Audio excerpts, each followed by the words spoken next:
When you stop and think about it, nobody plans to mess up their life, right? No one plans to mess up their life. Nobody says, it's my 5-year goal to really screw things up big time. But people mess up their lives all the time. And it's rare that people end up in a bad place all at once. When we mess up our lives, and well, I include myself in this, it's most often because we make one bad decision at a time, one wrong step at a time, one harmful habit at a time. And it's as if we can look back when we've messed up and all of a sudden the dots connect. Oh yeah, that small minor decision led to that other decision, eventually led to this mess that I'm in.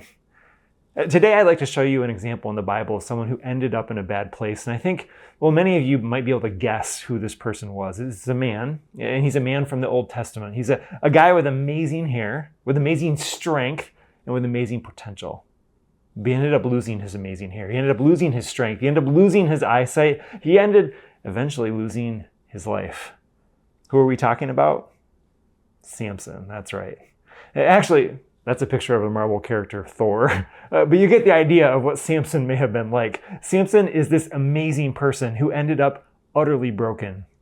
And Samson raises a really interesting question. How did someone with so much potential end up so broken?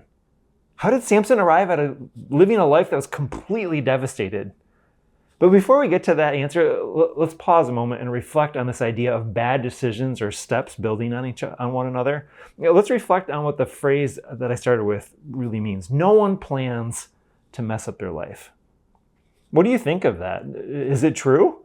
Here's our first question for discussion. Is it true that no one plans to mess up their life? Why or why not? Let's take a moment and let's talk about it.